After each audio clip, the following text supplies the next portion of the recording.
स्तरम् वाजे वाजे हवामहे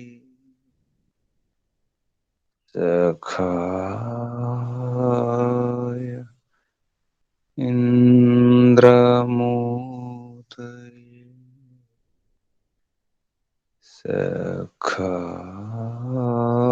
सखाय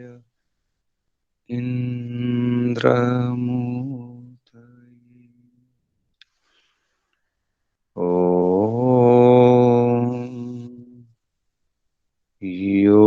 योगेन योगो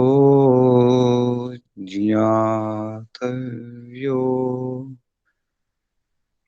योगो योगात् प्रवर्तते यो प्रमत्तस्तु योगेन स योगे रमते चिरम् यो अप्रमत्तस्तु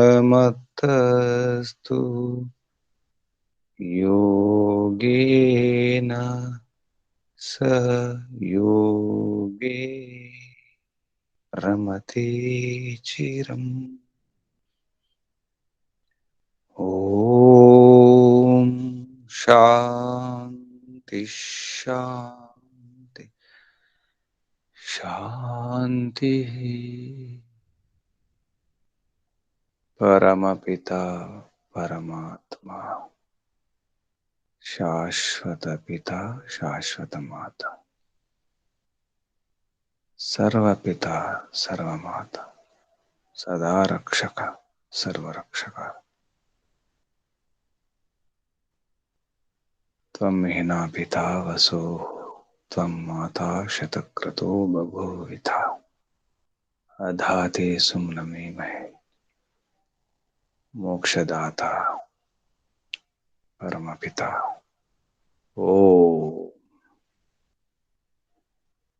ఓం కో వందనాలు ఋషులకు మహర్షులకు యోగులకు మునులకు వందనాలు గురువులకు ఆచార్యులకు పెద్దలకు మాతాపితలకు శ్రేయోభిలాషులకు మిత్రులకు చరాచర జగత్తుకు వందనాలు సర్వేభ్యో నమో నమః ప్రణవ ప్రణామః ఆత్మ బంధువులారా శాశ్వత బంధువులారా ఆత్మీయ బాంధవులు మిత్రులు సుమిత్రులు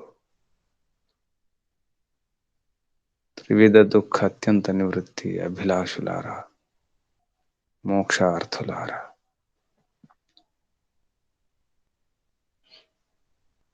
నేను ఆత్మను నేను చేతనము నేను పవిత్రము నేను శుద్ధము నిరాకారము నిర్వికారము అనాది అనంతము నేను పరమాత్మ పరమానంతం పరమానందం అనాది నిర్వికారం నిరాకారం సర్వశక్తిమంతం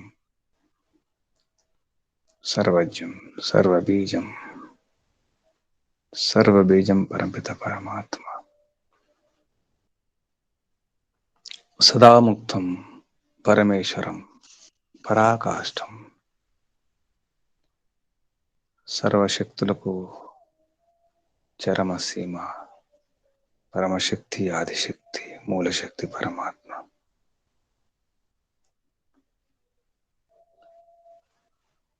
జనన మరణము లేని మహాశక్తి పరమశక్తి పరమాత్మ నేను అల్పజ్ఞం అల్పశక్తివంతం అందుకే ఈ జనన మరణము నాకే ఈ బంధనము మోక్షము నాకే నిజానికి నేను ముక్తం. ప్రకృతి కాదు, నేను తిరుగునాతీతం.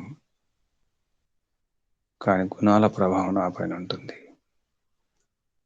ఆ గుణాలే నేను అనుకుంటాను, శరీరమే నేను అనుకుంటాను, ఇంద్రియాలే నేను అనుకుంటాను. నేను ఏమిటో, నా స్వరూపం ఏమిటో మర్చిపోతాను. నేను ముక్తం కాదనుకుంటాను.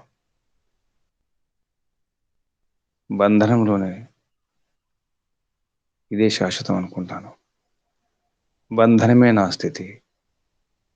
కానీ నిజానికి ఈ ప్రకృతి నేను కాదు, ఈ జడము నేను కాదు. బురదలో ఉన్న రత్నాన్ని నేను. రత్నం బురదలో ఉంటుంది, కానీ రత్నం రత్నమే. బురద బురదే, కానీ రత్నము బురద అనుకుంటుంది. నేను రత్నం అనే విషయాన్ని మర్చిపోయినాను. నేను ఒక వజ్రాన్ని అనే విషయమే మర్చిపోయినాను. బంధనమే నా స్వభావం అనుకుంటున్నాను. రత్నం తన స్థితిని మర్చిపోయింది. ఆత్మ తన స్థితిని మర్చిపోయింది, స్వరూపాన్ని మర్చిపోయింది, స్వభావాన్ని మర్చిపోయింది, తన శక్తిని మర్చిపోయింది. ఆత్మ విశ్వాసం కోల్పోయింది. ఇప్పుడు ఆత్మశక్తి జాగరణం కావాలి. నిజానికి బంధమోక్షాలు ఎవరివి? బంధమోక్షాలు నిజానికి నావి కావు. నిజానికి నాకు బంధనమే లేదు. ఎందుకంటే ప్రకృతి నుంచి ఎప్పుడు నేను దూరమే. వజ్రం బురదలో ఉన్న, బయట ఉన్న వజ్రం వజ్రమే. వజ్రం యొక్క విలువ మారదు. వజ్రం యొక్క శక్తి మారదు. తన స్వరూపం మారదు. కానీ చుట్టూ బురద, బురదలో కూరుకుపోయినటువంటి ఆత్మ ఈ ప్రపంచంలో, ఈ బంధంలో కూరుకుపోయినది. తన విషయం తనకు తెలియాలంటే సాంఖ్య దర్శనంలో కపిల మహర్షి స్పష్టం చేస్తున్నారు. 3వ అధ్యాయంలో స్పష్టం చేస్తున్నారు. ప్రకృతి యొక్క స్థితిని వర్ణించి ఇప్పుడు మరి ఈ జీవాత్మ స్వభావంతో బద్ధమా, ముక్తమా? జీవాత్మ యొక్క స్వభావము బంధనము ఉండడమేనా, ఆ బురదలోనే ఉండడమేనా, లేదా బురద నుంచి బయటకు వచ్చి ఎప్పుడు ముక్తంలో ఉండడమా, సదా ముక్తమా? నిజానికి నిత్యముక్తం చెప్పడం జరిగింది. బుద్ధ శుద్ధం అన్నారు. నిత్యముక్త బుద్ధ శుద్ధం. స్వభావం అన్నారు, నిత్యముక్తం అన్నారు. నిత్యముక్తం ఎలా అవుతుంది? మరి బంధనంకి ఎలా వస్తుంది?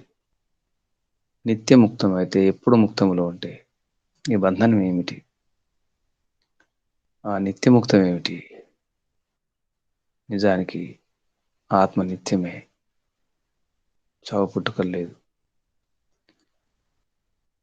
ఎల్లప్పుడూ ముక్తమే. నిజానికి బంధనం అవసరమే లేదు. తన స్వరూపాన్ని తాను తెలుసుకున్నప్పుడు ముక్తము. నేను ప్రకృతిని, నేను జడాన్ని అని అవివేకం వలన, అవిద్య వలన తెలుసుకోలేకపోతుంది. నేను బురదయే అనుకుంటుంది వజ్రం. నిజానికి బురద కాదు, వజ్రం వజ్రమే. తెలియకపోవడం, అజ్ఞానం వల్ల ఆ విషయాన్ని స్పష్టం చేస్తున్నారు 71వ సూత్రంలో. జీవాత్మ స్వభావంతో బంధనమా, ముక్తమా? ఈ ప్రశ్నకు సమాధానం నా ఏకాంతతః బంధమోక్షౌ పురుషస్య అవివేకాత్ రితే. నా ఏకాంతతః బంధమోక్షౌ పురుషస్య అవివేకాత్ రితే. రితే అంటే లేకుండా, కాకుండా. నా ఏకాంతత, ఏకాంతత కాదు బంధమోక్షం. ఏకాంతత అంటే స్వరూపం కాదు, స్వభావం కాదు. ఒకే అంతం, ఏక్ అంతం, చివరి సారం. అంతం అంటే సారం. ఇక్కడ ఏకం, దానివల్ల ఏమవుతుంది అంటే బంధమోక్షం. ఈ బంధమోక్షాన్ని ఏకాంతం కాదు, స్వరూపం కాదు. ఏమిటి అంటే స్వభావం, ఆత్మ యొక్క స్వభావం బంధనంలో ఉండడం కాదు. అది ఎల్లప్పుడూ త్రిగుణాతీతమే, జడము కాదు, అది చేతనమే. ఈ బంధమోక్షవు, బంధం మరియు మోక్షము ఈ రెండు. బంధమోక్షం ఇది ద్వివచనం. వేదః వేదౌ వేదాః లాగా వేదౌ బంధమోక్షవు మాతాపితరవు అంటాం. బంధమోక్షాలు ఇవి రెండు పురుషస్య, పురుషుని యొక్క, జీవాత్మ యొక్క బంధమోక్షాలు. పురుషస్య బంధమోక్షవు, పురుషుని యొక్క బంధమోక్షాలు. పురుషుడు అంటే ఆత్మ, జీవాత్మ యొక్క బంధమోక్షాలు దీని బట్టి ఉన్నాయి అంటే అవివేకాత్ రితే, అవివేకం లేకుండా బంధం లేదు. అదే అర్థంలో వివేకము లేకుండా మోక్షం లేదు. వివేకం కావాలి, మోక్షం కావాలంటే వివేకం కావాలి, బంధం కావాలంటే అవివేకం కావాలి. అంటే అవివేకము వలన బంధనము, వివేకము వలన మోక్షము. అవివేకాత్ రితే, అవివేకం లేకుండా, రీతి అంటే లేకుండా, కాకుండా బంధనం లేదు.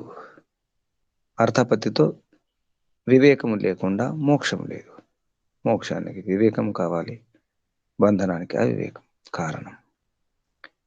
ఎవరి బంధనము, ఎవరి మోక్షము? పురుషస్య బంధమోక్షం, జీవాత్మ యొక్క బంధమోక్షాలు నా ఏకాంతత. ఇవి స్వరూపముతో, స్వభావంతో నా కాదు. జీవాత్మ యొక్క స్వరూపంతో బంధనం కానీ మోక్షం కానీ లేదు. మరి ఏంటి? మరి కారణం చెప్పడం జరిగింది. అవివేకము. వివేకం ఉంటే చాలు. ఇక్కడ కావాల్సింది వివేకం. తన స్వరూపం తను తెలుసుకోవాలి. తదా ద్రష్టు స్వరూప వ్యవస్థానం. ఆత్మ తన స్వరూపం తెలుసుకోవాలి. శరీరంలో ఉండి నేను శరీరం అనుకుంటుంది. బురదలో ఉన్నటువంటి ఆ రత్నము, వజ్రము నేను బురదయే అనుకుంటుంది. అలా ఆత్మ ఎప్పుడు వజ్రమే, రత్నమే. అది బురదలో ఉన్నా, ఎక్కడున్నా, శరీరంలో ఉన్నా, శరీరంలో లేకున్నా ఆత్మ నిరాకారమే, నిర్వికారమే, అపరిణామి. పరిణామి కాదు, ప్రకృతి పరిణామిని. ప్రకృతి స్త్రీలింగం కాబట్టి పరిణామిని అంటాము. ఆత్మ పరమాత్మను పుల్లింగంతో వర్ణిస్తాం కాబట్టి పరిణామి అనాలి. పరిణామి ఆత్మ, పరిణామి పరమాత్మ. ఈ పరిణామి అని అనిపిస్తుంది నాకు. పరిణామి, ఆత్మ పరిణామి, పరమాత్మ పరిణామి. ఎందుకంటే మార్పు చెందుతున్నట్టు అనిపిస్తుంది. నువ్వు అనుకునే పరమాత్మకు అవతారాలు, ఈ రూపాలు కల్పించడం జరిగింది. పరమాత్మ పరిణామి కాదు, ఆత్మ పరిణామి కాదు. అపరిణామి, మార్పు చెందదు. ఆత్మ మార్పు చెందదు, పరమాత్మ మార్పు చెందదు. మార్పు చెందేది పరిణామిని ప్రకృతి, జడమే. జడంకి మార్పు చెందడం అనే గుణం జడానికి ఉంటుంది. ఈ విధంగా అవివేకం వలన బంధనము, వివేకము వలన మోక్షము. ఇది ఏకాంతత కాదు. అంటే అదే దాని రూపం, అదే అంతం. బంధనమే అనేది ఒక అంతం, అదే అంతం. లేదా మోక్షమే ఒకటి అంతం. మోక్షం ఏకాంతం కాదు, బంధనం ఏకాంతం కాదు. ఇక్కడ ఏకాంతత అంటే అదే రూపము, అదే స్వరూపం అన్నమాట. బంధనమే దాని స్వరూపము, మోక్షమే దాని స్వరూపం చెప్పడం కష్టం. ఆత్మ యొక్క స్వరూపము బంధనము కాదు, మోక్షము కాదు. మరి నిత్యముక్తం అన్నారు కదా ఇంతకుముందు సూత్రాల్లో. అంటే నిత్యముక్తం అర్థం ఏంటి? అది ప్రకృతి నుంచి ఎల్లప్పుడూ ముక్తమే, ఎల్లప్పుడూ అది త్రిగుణాతీతమే, ఎల్లప్పుడూ అది చేతనమే, ఎల్లప్పుడూ అది జడం కాదు. నిత్యముక్తము, ఎల్లప్పుడూ ముక్తము. ఎల్లప్పుడూ ముక్తం ఎవరు? పరమిత పరమాత్మే. నిత్యముక్తం కూడా కాదు. అంటే స్వభావంతో ఆత్మ ఎప్పుడు మోక్షంలో ఉండదు, స్వభావంతో ఎప్పుడు బంధనం ఉండదు. నిజానికి మరి ఈ బంధనం మోక్షం ఎవరికి అంటే ప్రకృతికే అనే అర్థం కూడా వస్తుంది. అంటే ఇక్కడ శరీరానికే బంధనము, శరీరానికి మోక్షము. శరీరం ఉంటుంది, శరీరం పోతుంది. ఈ నిజానికి బంధన మోక్షం దేనికి ఉండాలి? ఈ బంధనం మోక్షం అనేది ఆత్మ యొక్క అవస్థలు, దశలు, ఆత్మ యొక్క స్థితులు, పరిస్థితులు అన్నమాట. ఆత్మ బంధనంలో ఉంటుంది. ఆత్మ మోక్షంలో ఉంటుంది. ఈ బంధనం మోక్షం దేనివల్ల వచ్చింది? ప్రకృతితో, ఈ ప్రపంచంతో సంయోగం. ఆత్మ ప్రపంచంతో, ఈ ప్రకృతితో, ఈ జగత్తుతో సంయోగమైనప్పుడు నిజానికి మొదలవుతుంది దుఃఖాలు మొదలవుతాయి. అంటే కారణం ఏమిటి? ఈ ప్రపంచమే. ప్రపంచం అంటే ఇక్కడ శరీరమే. శరీరంలోకి వచ్చినప్పుడు శరీరముతో, ఇంద్రియాలతో ఆత్మ కలవడం అనేది జననం. శరీరముతో, ఇంద్రియాలతో ఆత్మ దూరం కావడమే మరణం. నిజానికి ఇంతే. జననం, మరణం అంటే ఇంతే. శరీరంతో కలవడం జననం, శరీరం నుంచి విడిపోవడం మరణం. దీనివల్ల ఏమనిపిస్తుంది? ఈ శరీరమే బంధనం నిజానికి. శరీరమే మోక్షం. శరీరం నుంచి వెళ్ళిపోవడమే మోక్షం. చాలా మందికి ఇక్కడ సందేహం వస్తుంది. చనిపోవడమే మోక్షమా? బ్రతుకున్నప్పుడు మోక్షం లేదా? నిజానికి బ్రతుకున్నప్పుడు మోక్షం ఉంటుంది. అది జీవన్ముక్తావస్థ. తర్వాత సూత్రాల్లో వస్తుంది. ఈ సూత్రంలో బంధనం మోక్షం జీవాత్మ యొక్క స్వభావం కాదు అని స్పష్టం చేయడం జరిగింది. అయితే అసలు ఈ ప్రకృతి ఏమిటి, ప్రకృతి యొక్క స్థితి ఏమిటి కూడా చెప్పడం జరుగుతుంది. ఇది ససంగత్వం. ససంగత్వం అన్నమాట. ఎలా ససంగత్వం? ఒక పశువుని తీసుకొచ్చి కట్టేస్తే అది మనకు చెప్పినట్టు వింటుంది. మన ఆధీనంలో ఉంటుంది. మనకు పని చేస్తుంది. గుర్రాన్ని కానీ లేదా మన ఉపయోగించుకునే జంతువులు, కుక్క కావచ్చు, గోవులు కావచ్చు, మన కోసం, మన ప్రయోజనం కోసం పనిచేస్తాయి. తర్వాత మనం వదిలిపెట్టేస్తాం. వదిలిపెడితే అవి స్వతంత్రం. అలాగే ఈ ప్రపంచం అని చెప్తున్నారు 72వ సూత్రంలో.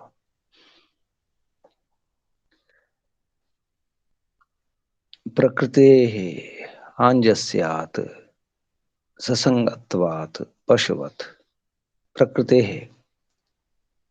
ప్రకృతితో సంబంధం. ప్రకృతి సంబంధం అంటే ఆ జీవాత్మ ప్రకృతిక సంబంధం. ప్రకృతి ఆంజస్యాత్. ఆంజస్య అంటే సరళంగా, అంటే నేరుగా అన్నమాట. ఆంజస్యాత్ ప్రత్యక్షంగా, నేరుగా.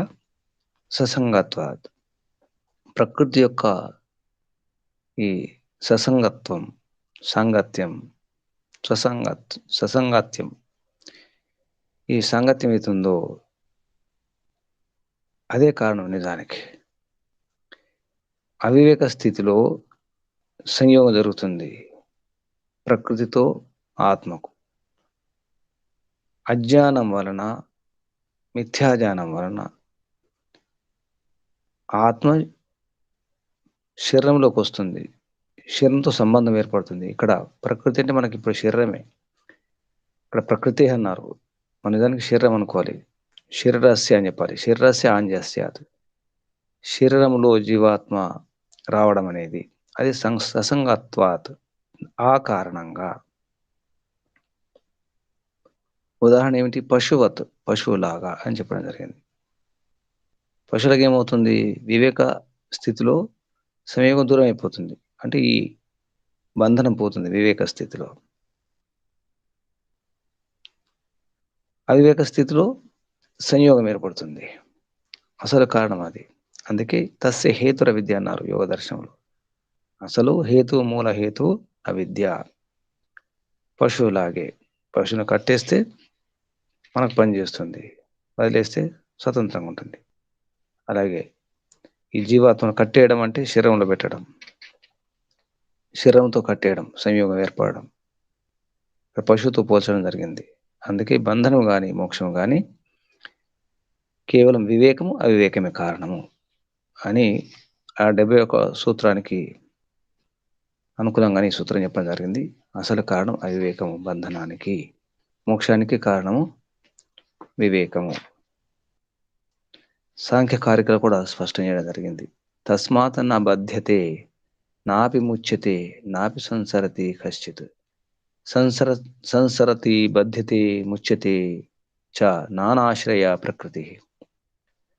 ఈ నానా అంటే రకరకాల జన్మలలో యోనులలో ఆశ్రయం పొందుతుంది ఆత్మ.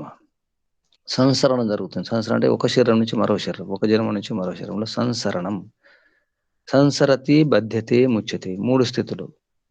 బంధనంలో ఉంటుందా లేదా ఒక జన్మ నుంచి మరో జన్మ, ఒక శరీరం నుంచి మరో శరీరం, లేదా ముచ్యతే మోక్షం పొందడం. ఆత్మ 3 బంధనం ఉండడం అంటే శరీరం ఉండడం, లేదా శరీరం నుంచి దాటి మరో శరీరం దేహాంతర ప్రాప్తి, అది సంసరణం, లేదా ముచ్యతే మోక్షం అన్నమాట. ఇలా ఉంటుంది. ఏదో ఒక స్థితి బంధనం ఉండడము, లేదా జన్మలు మార్చడం, లేదా మోక్షం ఉండడం. దీనికి కారణం ఏంటి? వివేకం అవివేకమే. కాబట్టి ఎప్పుడు మోక్షంలో ఉండదు, ఎప్పుడు బంధనంలో ఉండదు, ఎప్పుడు జన్మలు ఎత్తడం ఉండదు, సంసరణ జరుగుతుంటుంది. మరి ఆత్మ యొక్క స్వరూపం ఏమిటి? ఆత్మ నిరాకారం, నిర్వికారం, అపరిణామి. తన యొక్క స్థితి అంతే. అది చేతనం, ఎప్పుడు జడం కాదు. శరీరంలో ఉన్న సంసరణం జరిగిన ఒక జన్మ నుంచి మరో జన్మకు వెళ్ళిన మోక్షంలో ఉన్న దాని స్వరూపం దానిది. వజ్రము వజ్రమే. ఆ విధంగా చెప్పడం జరిగింది. మరి ఈ ప్రకృతి ఏతుందో, ఈ ప్రకృతి సాధనాలు ఉన్నాయి. ప్రకృతి ఏ సాధనాలతో ఆత్మను బంధిస్తుంది? అసలు నిజానికి బంధించేది ప్రకృతే. ఆత్మను బంధించేది ప్రకృతి. పరమాత్మ కూడా బంధించడం లేదు. ఆత్మ తనకు తెలియకుండానే తన శక్తిని అర్థం చేసుకోకుండా ప్రకృతి వైపు వెళ్ళిపోతుంది. ప్రకృతి ఆకర్షిస్తుంది. అది ఒక నర్తకి ప్రకృతి. ప్రకృతి ఒక కులవధు. ఆకర్షించినప్పుడు కొట్టుకుపోతాడు. వివేకం లేకపోతే, విచక్షణ లేకపోతే ఆకర్షణలో పడిపోతాడు. ఆ నాట్యంలో, ఆ నర్తనం చూసి అక్కడ ఆకర్షితుడై ఆగిపోతాడు. తన స్వరూపాన్ని మర్చిపోతాడు ప్రకృతిలో మునిగిపోయి. అది ప్రకృతి మరి ఏ కారణంగా ఆకర్షిస్తుంది? అసలు ఈ బంధనానికి అసలు ముఖ్య కారణాలు ఏమిటి? ఏ కారణాలతో ముక్తి అవుతుంది మరి? ఈ ముక్తికి అసలు సాధనాలేమిటి? బంధనానికి సాధనాలేమిటి? దానికి సూత్రం కపిల మహర్షి సాంఖ్య దర్శనంలో 3వ అధ్యాయంలో 73వ సూత్రంలో చెప్పడం జరుగుతుంది. ఇక్కడ మంచి ఉదాహరణ చెప్పడం జరిగింది. ఒక పట్టుపురుగు ఉంటుంది. పట్టుపురుగు తన గూడును తానే చుట్టేసుకుంటుంది. తన బంధనాలు తానే చుట్టేసుకుంటుంది. బంధనంలోకి ఆ పట్టుపురుగుని ఎవరు బంధించరు. గూడు ఎవరు నిర్మాణం చేయరు. తన గూడును తానే చుట్టేసుకుని దాంట్లో ఉండిపోతుంది లార్వా స్థితిలో. తర్వాత లోపల పట్టుపురుగు మారిన తర్వాత రంధ్రం చేసుకుని బయటకు వచ్చేస్తుంది. ఒక రంధ్రం సరిపోతుంది దానికి. ఆ పట్టుగూడును వదిలిపెట్టేస్తుంది. ఆ విధంగా ఆ ఉదాహరణ చెప్తూ చెప్పడం జరుగుతుంది. రూపై సప్తభిః ఆత్మానం బధ్నాతి ప్రధానం కోశకారవత్ విమోచయతి ఏకేన రూపేణ. ఏకేన రూపేణ. కోశకారవత్. కోశకారం అంటే కోశమును తయారు చేసుకునేది. కోశం అంటే పట్టు. కోశం అంటే నిజానికి మన భాషలో మాట్లాడితే పాకెట్, జేబు. కోశము లేదా ఒక బస్తా, ఒక ఆవరణ. దాన్ని తయారు చేసుకుని దాని పేరు కోశకార. కోశకారం అంటే పట్టు పురుగు. పట్టు పురుగులాగా విమోచయతి, విమోచనం చేసుకుంటుంది. ఏకేన రూపేణ, ఒకటి చాలు, ఒక రూపంతో. ఇక్కడ ఒక సాధనంతో. రూపేణ అంటే ఇక్కడ సాధనం. ఒక సాధనంతో అంటే ఒక రంధ్రం చేసుకొని వెళ్ళిపోతుంది. అలాగే ఆత్మ కూడా బధ్నాతి, బంధంలోకి వచ్చేస్తుంది. ఏ కారణంగా? సప్తభి, 7 రూపాలతో, 7 కారణాలతో, 7 సాధనాలతో. ప్రకృతి యొక్క 7 సాధనాలు ఏమిటి? ధర్మము అధర్మము, అజ్ఞానము, వైరాగ్యము అవైరాగ్యము, ఐశ్వర్యము అనైశ్వర్యము. మొత్తం నిజానికి 8. అందులో జ్ఞానం చెప్పలేదు. సప్తభి అన్నారు కాబట్టి 7. 7 ఏంటి? ధర్మము, అధర్మము, అజ్ఞానము, వైరాగ్యము, అవైరాగ్యము, ఐశ్వర్యము, అనైశ్వర్యము. ఈ 7. 7 ప్రకృతి యొక్క సాధనాలు. దానికి ప్రధానం అన్నాం. ప్రకృతి యొక్క పేరు ప్రధానం అన్నారు ఇక్కడ. ప్రధానం ఏం చేస్తుంది? బధ్నాతి, బంధించేస్తుంది. ఎవరిని? ఆత్మానం, ఆత్మను బంధించేస్తుంది.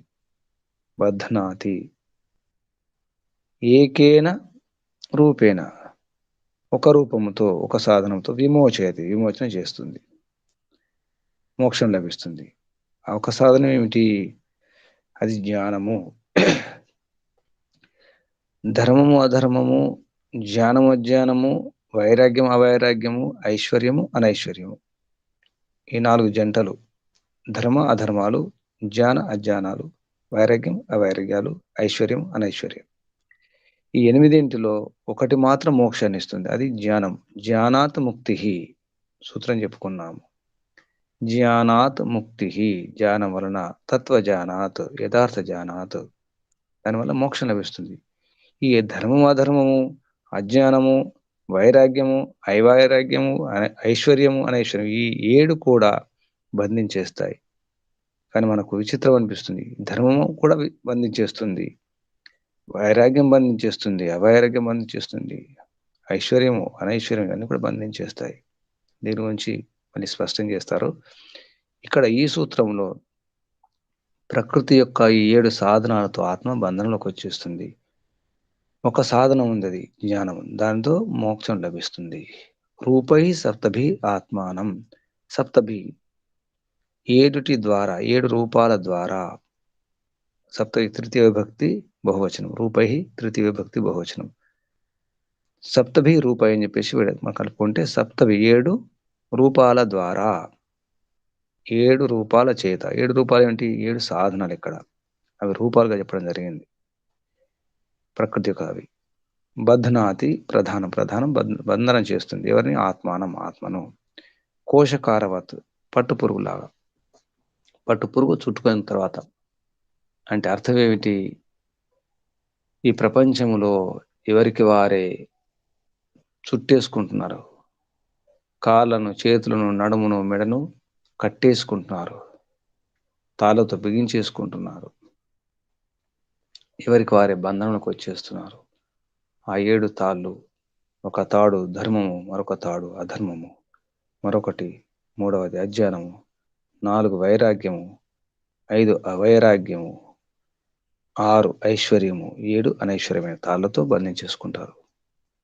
కానీ పట్టుపురుగు యొక్క పరిస్థితి, ప్రయత్నం ఏంటంటే పరిణతి చెందడం కొరకు, పరిపక్వ అవస్థ కొరకు, రూపాంతరం, రూపం మార్చుకోవడం కొరకు. అందుకే ఇక్కడ రూపమే శబ్దం తీసుకోవడం జరిగింది. పట్టు పురుగు తన రూపాన్ని మార్చుకుంటుంది. లార్వా స్థితి నుంచి సీతాకొక చిలుక ఆ రూపం మార్చుకుంటుంది. సీతాకొక చిలుకంలాగే ఉంటుంది పట్టు పురుగు. అందంగా మారుతుంది. ముందు ఏ రెక్కలు ఉండవు, ఏ అందం ఉండదు, ఏ సౌందర్యం ఉండదు. చుట్టేసుకుంటుంది, గూడు కట్టుకుంటుంది, గూడు కట్టుకుంటుంది, దాని చుట్టూ అదే చుట్టేసుకుంటుంది.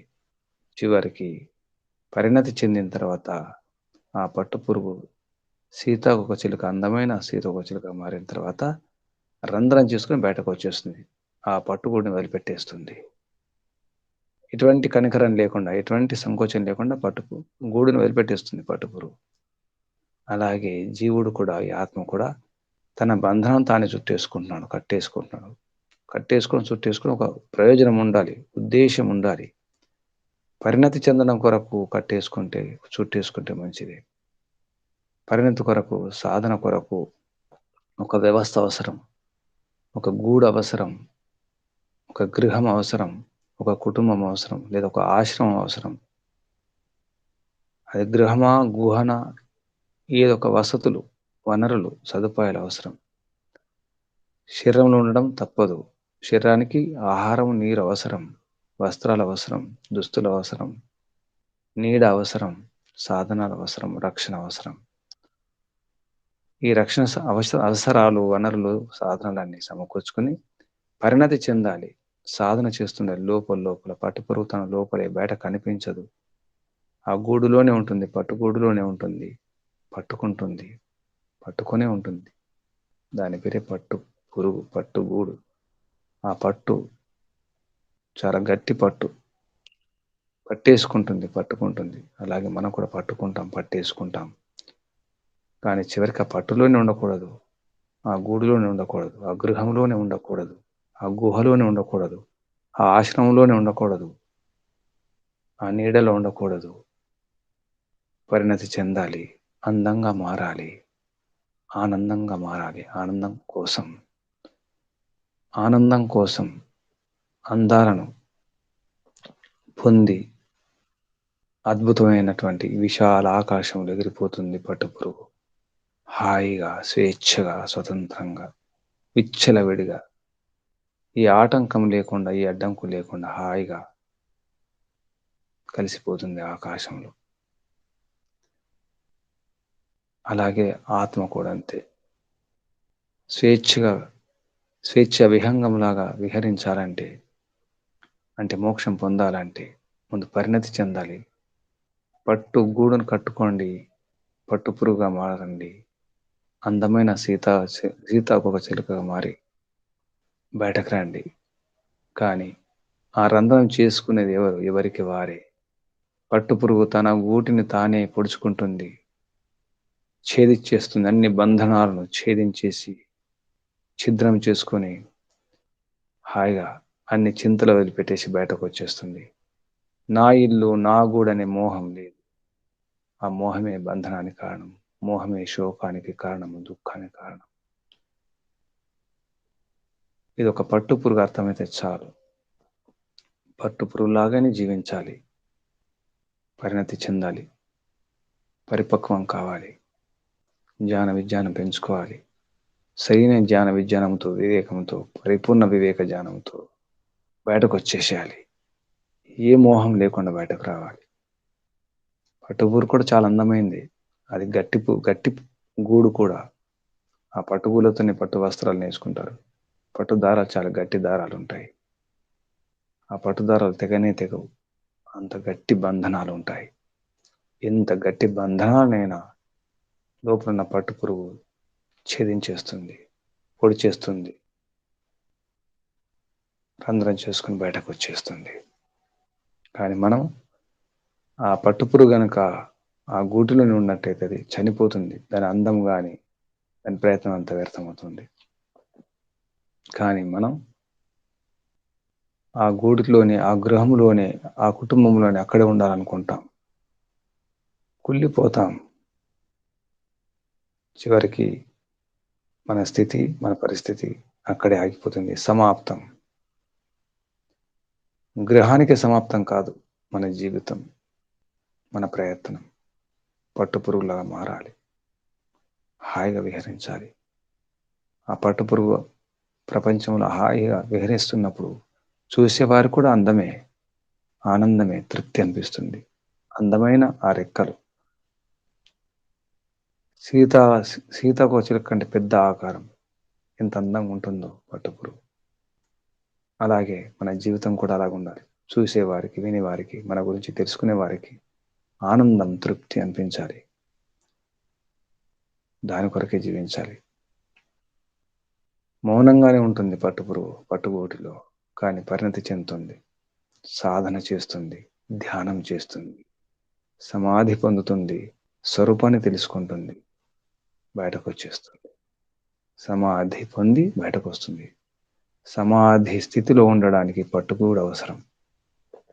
అంతవరకే దాని ప్రయోజనం. పట్టుగూటి యొక్క ప్రయోజనం అంతవరకే. అలాగే ఈ శరీరం యొక్క అవసరం, దీని ప్రయోజనం ఎంతవరకు తెలియాలి. ఈ గృహము, ఇల్లు, పరివారము, ఈ గ్రామము, ఈ జిల్లా, ఈ రాష్ట్రము, ఈ దేశం, ఇది కూడా ఒక గూడే. ఈ భూగోళం కూడా ఒక గూడే. చివరికి ఈ విశాల ప్రపంచం కూడా ఒక గూడే. ఈ బ్రహ్మాండం గూడే. ఈ విశ్వమంతా ఒక గూడు, ఒక గూడే. ఒక గూటిలో అందరం ఉన్నాం. ఎవరి గూటిలో వారు ఉన్నారు. మళ్ళీ చిన్న చిన్న గూటిల్లో శరీరాల్లో ఉన్నారు. ప్రయత్నం చేయాలి. శరీరం నుండి ఈ శరీరం ఒక పట్టుగూడు. దీన్ని కాపాడుకోవాలి. చివరికి దీన్ని ఛేదించాలి. ఈ ప్రయత్నం చేయకపోతే ఎంత చదువు చదివి ఎన్ని విన్నను గాని హీనుడవగునంబు మానలేడు. బొగ్గు పాల కడగబోనా మలినము విషదాభిరామ వినరవేమ. ఎంత చదివి ఎంత చదివినా ఏమి లాభం లేదు. పట్టుపురుగా మారండి, పట్టుగూటిని నిర్మించుకోండి, చివరికి ఛేదించండి. ఆ విషయం చెప్పడం జరుగుతుంది ఈ సూత్రంలో. ఒక మంచి ప్రేరణ, మంచి ఉదాహరణ.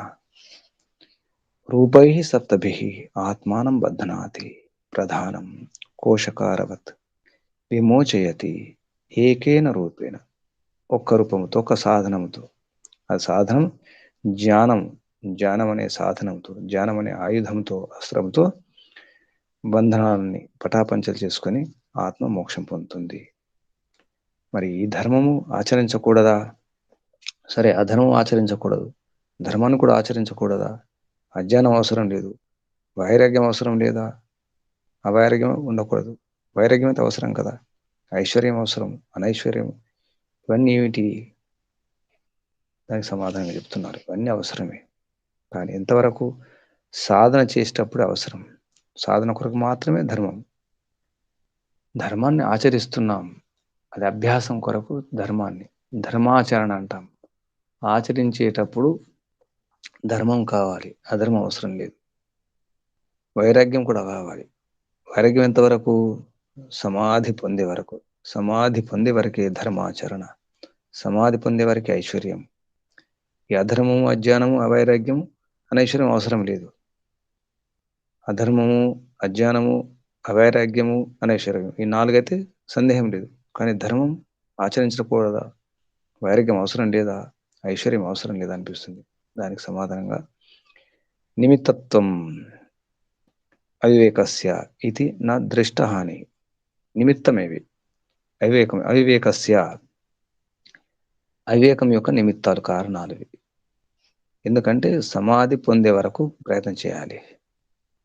మనం ముందు కూడా ఒక సూత్రం చెప్పుకున్నాం. నియత కారణత్వాత్ న సముచ్చయ వికల్పో అని ఒక సూత్రం చెప్పుకున్నాం. ఎక్కడ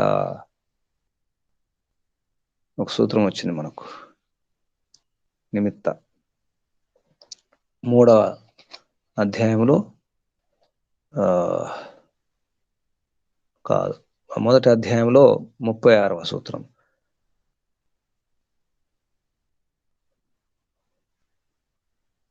ఒక సూత్రం చెప్పుకున్నా, 35వ సూత్రం చెప్పుకున్నాం.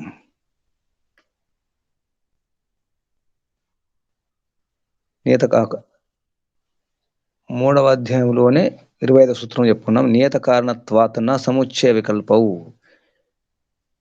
సముచ్చయం లేదు, వికల్పం లేదు. జ్ఞానం తప్ప వేరే మరియు లేదు. ఇక జ్ఞానమే ఉండాలి, వేరే వికల్పం లేదు. లేదా అనేది లేదు, మరియు అనేది లేదు, కేవలం ఒకటే కారణం మోక్షానికి అని చెప్పుకున్నాం. మరి ఇవన్నీ ఏమిటి అని చెప్పేసి ప్రశ్న వస్తుంది. దానికి సమాధానంగా 74వ సూత్రం, నిమిత్తత్వం అవివేకస్య ఇది నా దృష్టహాని. ఇవన్నీ అవసరమే. అవివేకం కారణం కాబట్టి అవివేకం ఒకటే ముఖ్యమైన నిమిత్తము, బంధ కారణము, ముఖ్యమైన కారణం అది. కాబట్టి ఇవన్నీ కూడా మనం చూస్తాము. ఈ ధర్మాలు పాటించాలి, అన్ని పాటించాలి. ధర్మాచరణ అవసరమే, తప్పేం లేదు. అవివేకం పోవడం ముఖ్యము. అవివేకం పోవడం అంటే వివేకం, జ్ఞానం కలగాలి. ఆ విషయాన్ని 75వ సూత్రం చెప్తున్నారు ఇక్కడ. తత్వాభ్యాసాత్ నేతి నేతి ఇది త్యాగాద్ వివేక సిద్ధి అని చెప్పడం జరిగింది. తత్వాభ్యాసం ఏం తత్వము? ఆత్మజ్ఞానం తత్వం, తత్వజ్ఞానం. ఆత్మ యొక్క స్వరూపము, పరమాత్మ స్వరూపం, ప్రకృతి యొక్క స్వరూపం తెలుసుకోవడం తత్వాభ్యాసం. ఈ తత్వాభ్యాసాత్, తత్వాభ్యాసం వలన నేతి నేతి నా ఇతి, నా ఇతి, ఇది కాదు, ఇది కాదు. ఏది కాదు? ఆత్మ జడము కాదు, మూల ప్రకృతి ఆత్మ కాదు. మొదటి నేతికి నా ఇతి, ఆత్మ, ఆత్మ జడము కాదు అనేది. మరొక నేతి నా ఇతి అనేది ఈ మూల ప్రకృతి ఆత్మ కాదు. అంటే మూల ప్రకృతి అనేది అది చేతనం కాదు. ఆత్మ జడము కాదు, నా ఇతి. మరొక నా ఇతి ఈ మూల ప్రకృతి అది చేతనం కాదు. త్యాగాది వివేక సిద్ధి, త్యాగం వలన, ప్రకృతి పదార్థాల యొక్క త్యాగం వలన.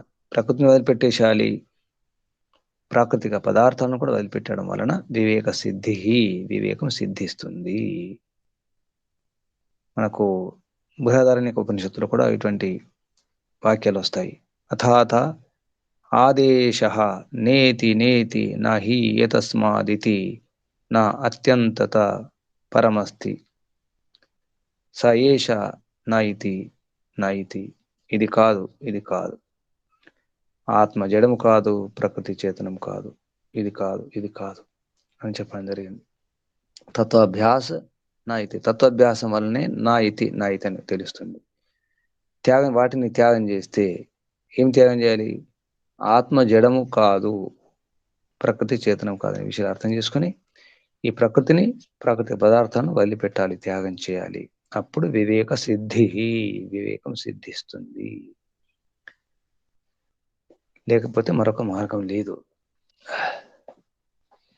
సాంఖ్యకారికలు కూడా చెప్పడం జరిగింది.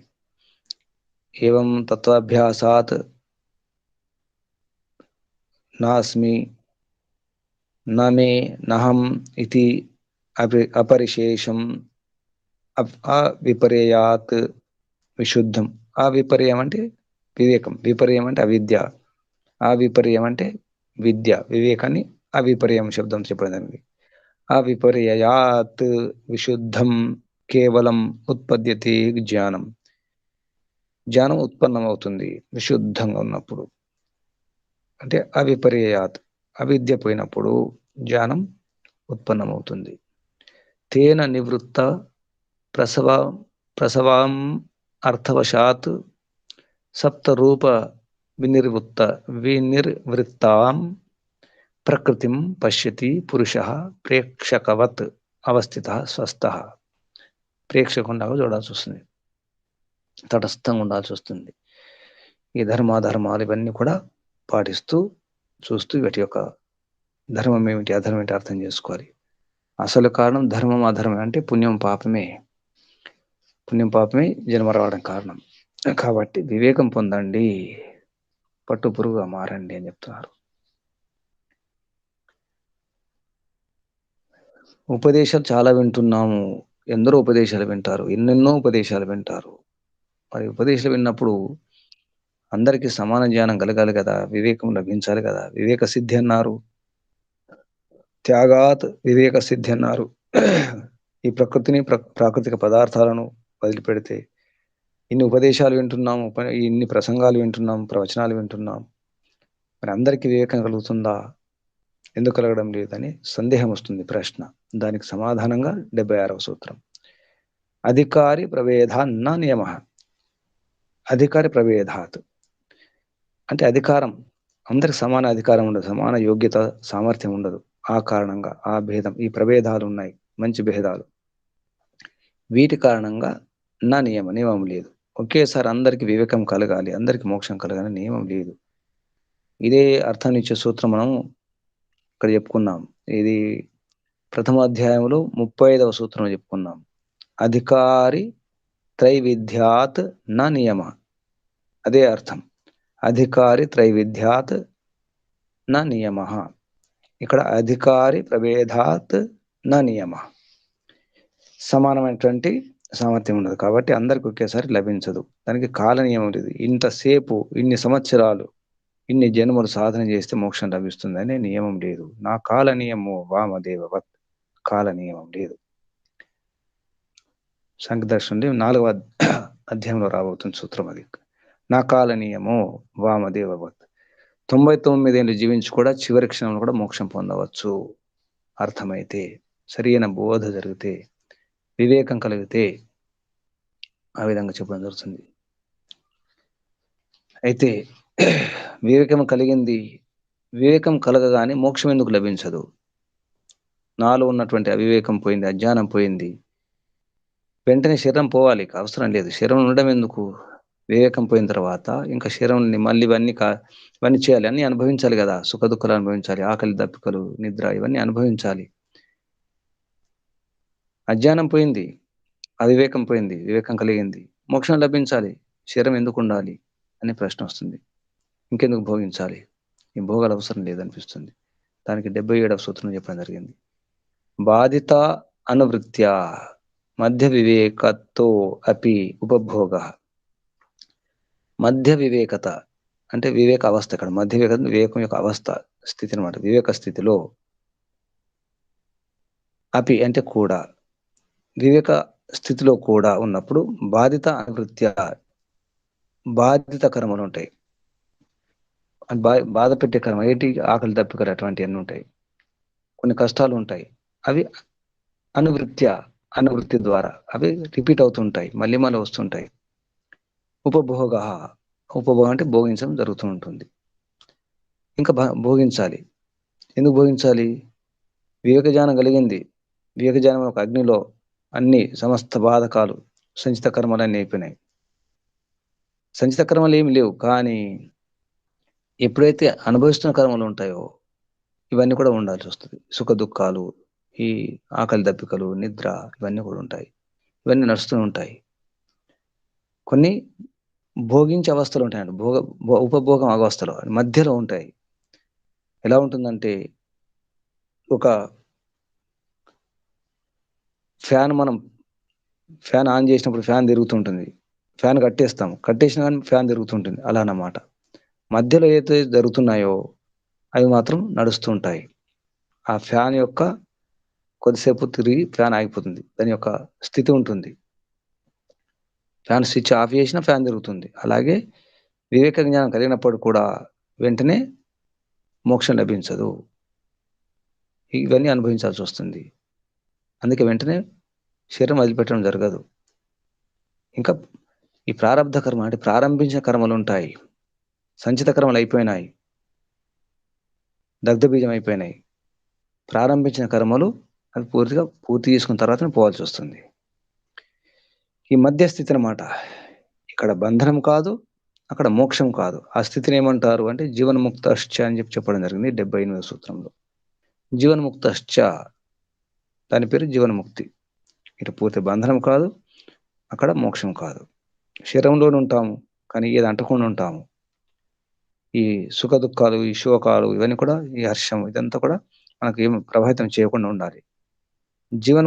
జీవన్ముక్త స్థితిలో శోకము, దుఃఖము, సంతోషం ఇవన్నీ కూడా ఏం బాధించవు, అంటకుండా ఉంటాం. పద్మపత్రం ఇవ అంబస, నీటిలో బురదలో ఉన్న తామరాకులాగా ఉండాల్సి వస్తుంది. దాని పేరు జీవన్ముక్తశ్చ అని చెప్పేసి 78వ సూత్రంలో స్పష్టం జరిగింది. ఆ స్థితి పేరు జీవన్ముక్తం. జీవన్ముక్తం అయ్యే అవకాశం ఉంది. శరీరంలో నుండి ముక్తి యొక్క స్థితిని, ఆనందాన్ని, అనుభూతిని అనుభవించవచ్చు అని చెప్పడం జరిగింది. 79వ సూత్రంలో ఉపదేష్ట.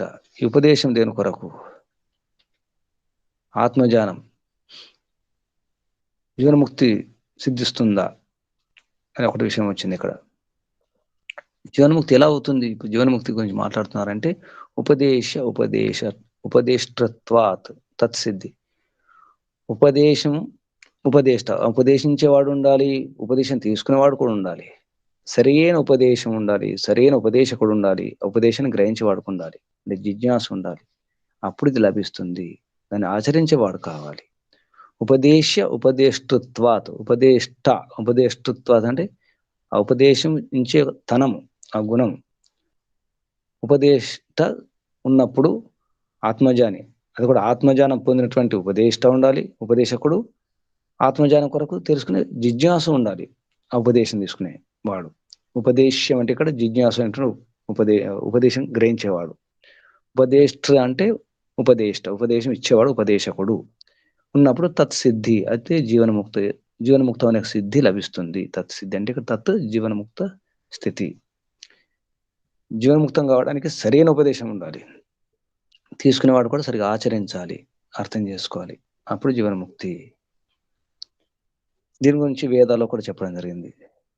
అది 80వ సూత్రంలో స్పష్టం చేస్తున్నారు.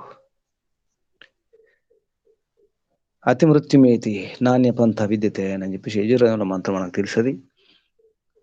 నాణ్యపంథ విద్యతే అనయ వేదాహమేతం అనే మంత్రం.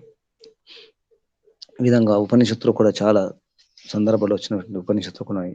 సమిత్పాని శ్రోత్రియం బ్రహ్మనిష్టం, ఇలా జీవన్ముక్త స్వరూప స్యాద్ అరూపో దేహముక్తిగా ఆత్మకలిపైన వా వివతిష్టతే ప్రళయం వా గచ్చతి తన యోగ దర్శనంలో కూడా మనకు వ్యాస భాషలో వచ్చింది ప్రథమ అధ్యాయంలో 5వ సూత్రానికి. జీవన్నేవ విద్వాన్ హర్షం హర్షాభ్యాం విముచ్యతే అని చెప్పేసి.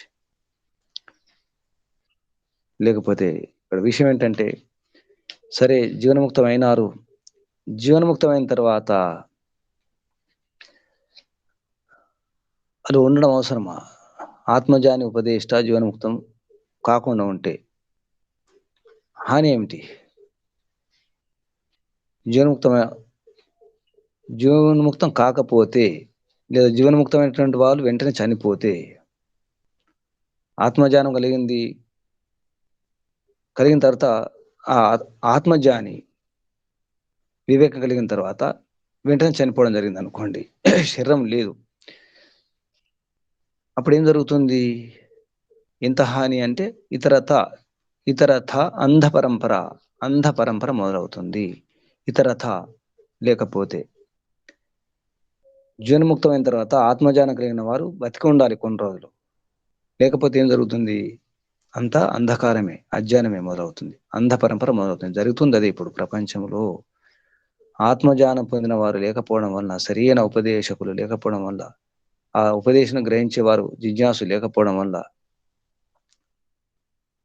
ఏం జరుగుతుంది? అసలైనటువంటి పరంపర ఏమిటి? నిజమైన పరంపర, వైదిక పరంపర ఏమిటి? సత్య పరంపర ఏమిటి? అసలు ఋషుల పరంపర లేకుండా పోయింది. చిన్న చిన్న పరంపరలు కూడా చాలా ఎంతో ముఖ్యమైనటువంటి శక్తివంతమైన పరంపరలు, చిన్న చిన్నవి నియమాలు, ఆచారాలు అన్ని పోయినాయి. ఎన్నో పరంపరలు ఇప్పుడు 50 ఏళ్ళ నుంచి 100 ఏళ్ళ నుంచి కూడా ఈ 50 క్రిందట ఉన్నటువంటి మంచి మంచి పరంపరలు, జీవన విధానం, జీవన సరళి మారిపోయింది. కారణం ఏంటి? మంచి వారి యొక్క ఉపదేశం లేకుండా పోయింది. ఆ మంచి వారి యొక్క ఉపదేశాన్ని గ్రహించే జిజ్ఞాసు లేకుండా పోయినారు. అది కారణం. ఇతరథ అంధ పరంపర 81వ సూత్రం స్పష్టం చేస్తున్నారు. అందుకే కఠోపనిషత్తులో ఒక శ్లోకం ఉంది. అవిద్యాయ మంత్రే వర్తమానా స్వయం ధీరా పండితమన్యమానా దంద్రమ్యమానా పర్యంతి మూఢా అంధేన వనీయమానా యథా అంధ. గురుడివానికి దారి చూపిస్తున్నాడు. ఆ విధంగా ఉంటుంది. ఉపదేశకుడు సరిగా లేడు, ఉపదేశం తీసుకునేవారు సరిగా లేరు, అందరూ గొర్రెలే, గొర్రె వెనుక గొర్రె. ఆ గొర్రెకు తెలియదు, ఈ గొర్రెకు తెలియదు. గొర్రెల కాపరి కూడా లేడు ఇక్కడ, ఆ గొర్రెల కాపరికి తెలియదు. అటువంటి పరిస్థితి. దూరదృష్టి లేదు ప్రపంచంలో. సమాజం అందుకే నష్టభ్రష్టం అయిపోతుంది. ఈ విషయాన్ని అప్పుడే కపిల మహర్షి చెప్పడం జరిగింది. ఇతరథ అంధ పరంపర. మంచివారు లేకపోతే, ఆత్మజ్ఞానం పొందినటువంటి ఉపదేశకులు లేకపోతే జరిగేది ఇదే. కాబట్టి మంచి ఉపదేశకులు ఉండాలి, ఉపదేశం గ్రహించేవారు ఉండాలి, లేకపోతే అంతే. ఒకవేళ వారు వెంటనే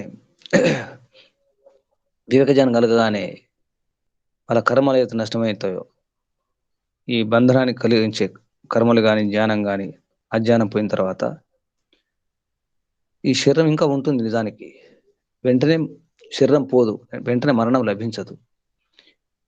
దానికి ఉదాహరణగా 82వ సూత్రంలో స్పష్టం చేస్తున్నారు. చక్ర భ్రమణవత్ ధృత శరీర.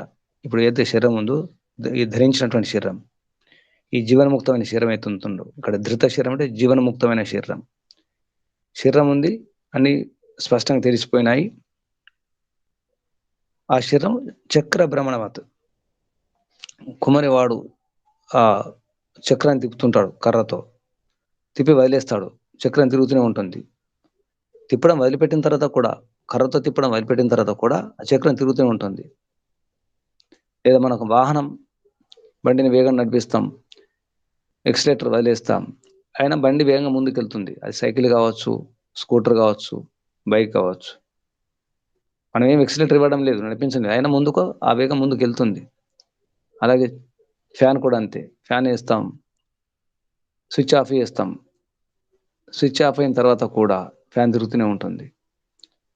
అంటే ప్రారంభించింది ఏతుందో అది ముందుకు వెళ్తూనే ఉంటుంది అన్నమాట. ఒక ఉదాహరణ కూడా చెప్పడం జరిగింది. ఎలా అంటే, ఒక సింహం ఉంటుంది. సింహం అది దూకే ప్రయత్నం ఉంటుంది. ఆ స్థితిలో మనం గోలితోని కొట్టినప్పుడు గోలి తగిలింది. అయినా సింహం దూకడం ఆపదు. మొత్తం దూకేస్తుంది. అలా అన్నమాట. తిరగడం అది జరుగుతూ ఉంటుందన్నమాట. ఆ విధంగా పూర్తి చేసుకోవాల్సొస్తుంది. ఆ విధంగా ఈ జీవన్ముక్త శరీరం వెంటనే పోదు. ఏ విధంగా అయితే కుమ్మరివాడు చక్రాన్ని తిప్పుతాడో ఆ విధంగా, లేదా మన ఇప్పటి ఉదాహరణ ఫ్యాను లేదా వాహనం అనుకోండి. దాని యొక్క వేగం ఉంటుంది. కొంతవరకు ముందుకు సాగుతూనే ఉంటుంది. అదే విధంగా ఈ శరీరం ఇంకా ఉంటుంది కొన్ని రోజులు. వెంటనే పోదు. జీవన్ముక్తం కాగానే కర్మలు ఇంకా కొన్ని ఉంటాయి. ఏం కర్మలుంటాయి? ప్రారంభించిన కర్మలు, ప్రారబ్ధ కర్మలుంటాయి. అవి ఇంకా నడుస్తుంటాయి. ఈ విషయాన్ని స్పష్టం చేస్తున్నారు 82వ సూత్రంలో. చక్ర భ్రమణంలాగా ధృత శరీరం, ఈ జీవన్ముక్త శరీరం ఉంటుంది. వెంటనే పోదు. ఇది స్పష్టమైనటువంటి ఉన్నాయి. తర్వాత సంస్కారాలు కూడా ఉంటాయి. దాని గురించి 83వ సూత్రం చెప్పడం జరుగుతుంది. సంస్కార లేశత, సంస్కారంకి సంస్కారాల యొక్క కొంచెం ఉంటాయి. సంస్కారం కొద్ది కొద్దిగా ఉంటాయి. ఆ సంస్కారాలు పూర్తి చేసుకునే కొరకు అలా ఉండాల్సొస్తది. జీవన్ముక్త శరీరాన్ని అలా ధారణ చేసి ఉండాల్సొస్తుంది. అలా ఉండడం వల్ల మంచిదే నిజానికి. ప్రపంచానికి మేలు జరుగుతుంది. వివేక జ్ఞానం కలిగిన తర్వాత, జీవన్ముక్తం అయిన తర్వాత ఇలా ఉండడం వల్ల ప్రపంచానికి లాభం నిజానికి. సంస్కార లేశతః తత్సిద్ధి. సంస్కార లేశం ఉంటుంది కాబట్టి, లేశం అంటే కొంచెం ఉంటుంది కాబట్టి, ఆ తత్సిద్ధి సిద్ధి జీవన్ముక్తం అనే శరీరం ధారణ అనేది అలాగే ఉండాలి. ఇది సిద్ధి అంటే జీవన్ముక్త శరీరం అలా ఉండడం అనేది సిద్ధి అన్నమాట. వెంటనే మరణం సంభవించదు అనే విషయం చెప్పడం జరిగింది. చివరికి సూత్రంలో వివేకాత్ నిశ్శేష దుఃఖ నివృత్తౌ కృతకృత్యత నా ఇతరాత్. ఇంకోటి లేదు, మరొకటి లేదు. ఏం లేదు? కృతకృత్యత, మోక్షం లేదు, ముక్తి లేదు. కృతకృత్యం అంటే ఇక్కడ మనం పూర్తిగా అనుకున్న పని పూర్తిగా చేసుకోవడం. కృతకృత్యం, మన కృత్యం ఏది మన పని ఉందో కృతం అయిపోయింది. ప్రాప్తం ప్రాపణీయం, పూర్ణమైపోయింది, సంపూర్ణం అయిపోయింది. సఫలత అంటే ముక్తి లభించింది. దాన్ని కృతకృత్యత అంటారు. ముక్తి యొక్క మరొక పేరు కృతకృత్యత. ఇక్కడ నా ఇతరాత్, వేరే వాటి ద్వారా జరగదు, వేరే ఉపాయం లేదు. ఏమి ఉపాయం లేదు? దుఃఖ నివృత్తం. ఏం దుఃఖము? నిశ్శేష దుఃఖ నివృత్తం. మనం ప్రారంభంలో అథ త్రివిధ దుఃఖ అత్యంత నివృత్తి అన్నాం. అథ త్రివిధ దుఃఖ అత్యంత నివృత్తి గురించి ఇక్కడ దీన్ని సమాప్తం చేయడం జరుగుతుంది. వివేకాత్, వివేకం వలన మాత్రమే, వివేక జ్ఞానం వలన మాత్రమే. వివేకాత్ విడదీసి చూసుకునే జ్ఞానం. ఏది జడము ఏది చేతనము అని విడదీసి చూసుకున్నాము. చూసుకున్న తర్వాత ఆ జ్ఞానం కలిగింది. ఇది జడము, ఇది చేతనము. శరీరము జడము, ఆత్మ చేతనం అని స్పష్టం అర్థమైంది. వివేకం కలిగింది. జీవన్ముక్తం కూడా అయింది. దుఃఖ నివృత్తి నిశ్శేషమైంది. శేషం లేదు. నిశ్శేషము, శేషం లేకుండా. అశేషం కూడా అంటారు. శేషం లేకుండా అయిపోయింది. దుఃఖాలని ఏమి లేవు, నివృత్తి అయిపోయినాయి. అప్పుడు కృతకృత్యత అంటే మోక్షం లభించింది. ఇతరాత్ ఇంకా మార్గం లేదు, వేరొక మార్గం. నా ఇతరాత్ అని చెప్పేసి ఇక్కడ ముగించడం జరిగింది. తమేవ విదిత్వా అతిమృత్యుమేతి నాణ్య పంథ విద్యతే అయనాయ. నాకు యోగ దర్శనం కూడా ఒక సూత్రం వచ్చింది 4వ పాదంలో. తతః క్లేశ కర్మ నివృత్తి.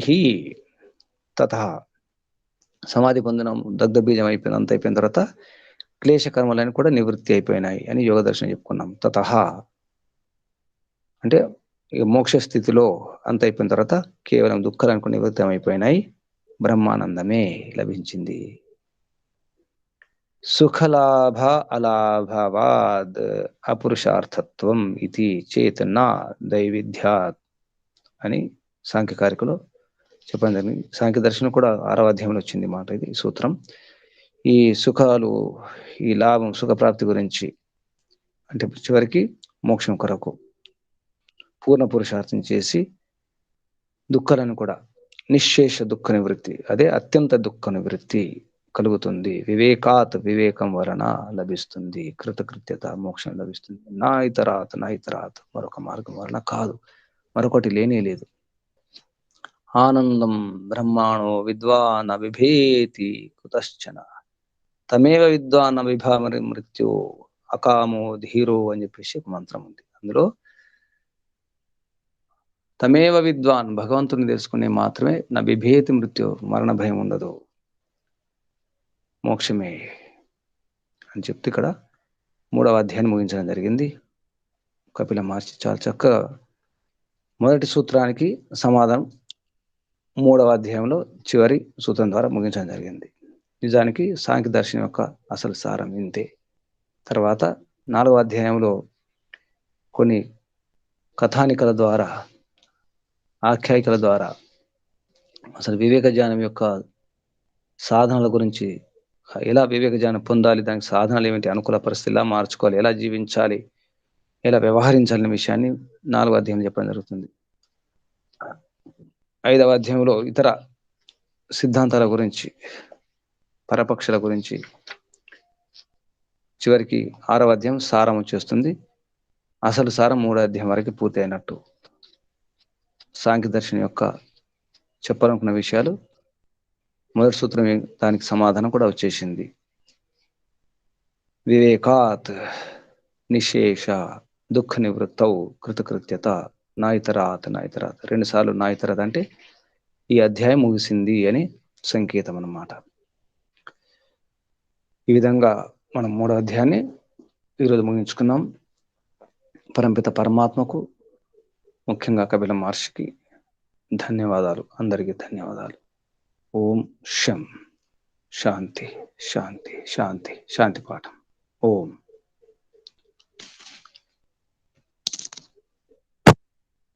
ఓం జౌ శాంతిరంతరిక్షం శాంతిః పృథివీ శాంతిరాపః శాంతిరోషధయః శాంతిః వనస్పతయః శాంతిర్విశ్వే దేవాః శాంతిః బ్రహ్మ శాంతిః సర్వం శాంతిః శాంతిరేవ శాంతిః సామా శాంతిరేధి. ఓం శాంతి శాంతి శాంతి. సర్వేభ్యో నమో నమః. నమస్తే గురూజీ. ధన్యవాదములు. ప్రణామం.